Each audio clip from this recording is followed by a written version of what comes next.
It's like working in a journey that has no light in it.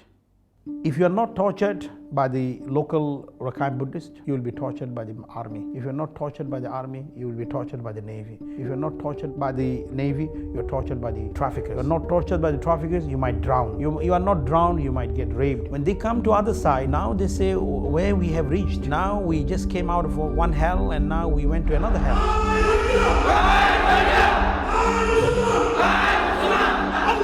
Allahu Akbar!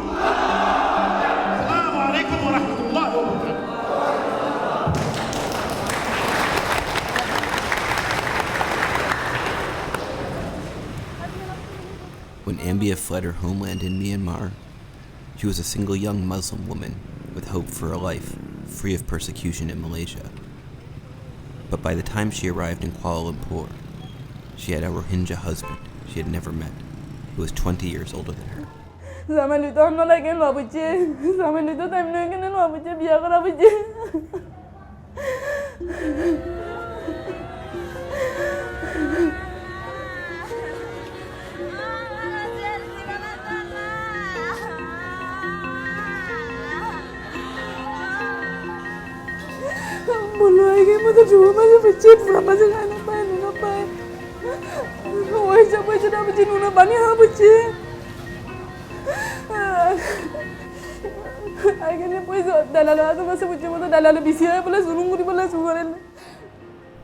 Rohingya men have been fleeing Myanmar for so long, there's now a gender imbalance in their homeland in Rakhine State.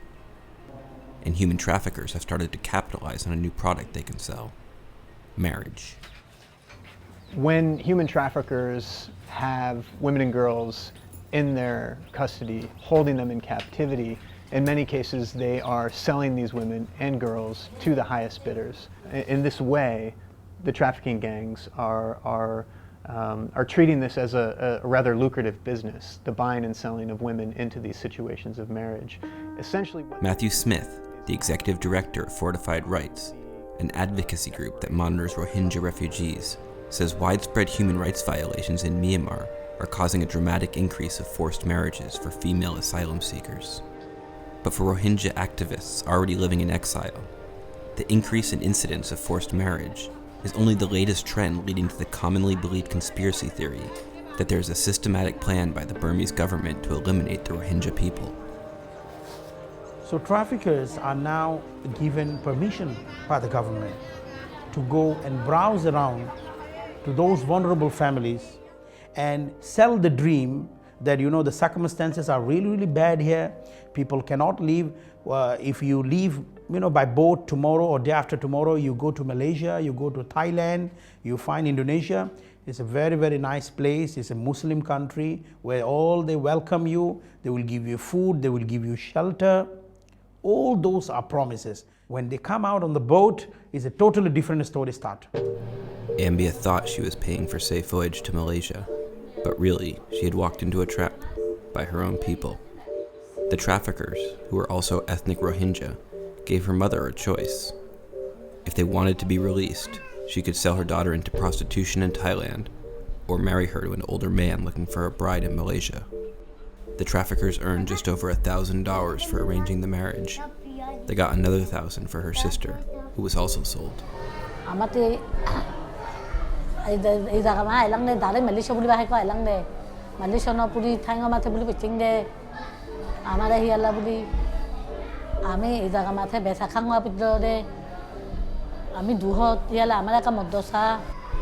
Although the arranged marriage got Ambia and her family to Malaysia, their situation here has been anything but bright. After her arrival to Malaysia, her husband disappeared, leaving her to take care of her niece, sick sister, and mother. But refugees like Ambia, who survived the journey at sea, have no identity documents and are unable to work legally. With no citizenship, they have no right to education or health care, and even if they were to be deported, there'd be nowhere to deport them to because the Rohingya were stripped of their citizenship in Myanmar 30 years ago, before Ambia was even born. She is stateless, living in geopolitical purgatory, and she's not the only one. Rohingya women across Southeast Asia share similar stories.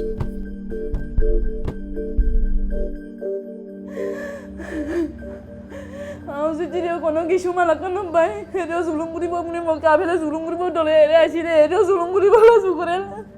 Musamana de juleje musamana de shade musamana kono gishu modono sanare. Shanti no lagel de shiano. Muri de bola da mone kol anti. Dunia ta bala da mone no kol. It's reasonable right now to be talking about genocide prevention in Myanmar, specifically in Rakhine State.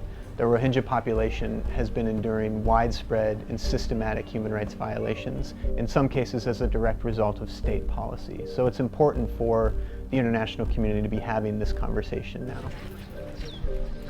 While the international community has largely been silent on issues directly related to the trafficking of women and girls, Mr. Noor has begun to speak out on the subject of marriage trafficking.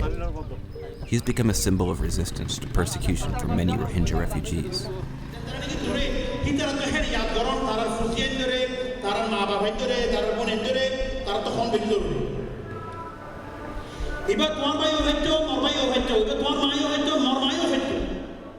I think if these things continues another 30, 40 years, I think there will no such thing called Rohingya culture.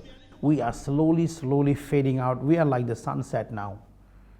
Everything is shutting down on us.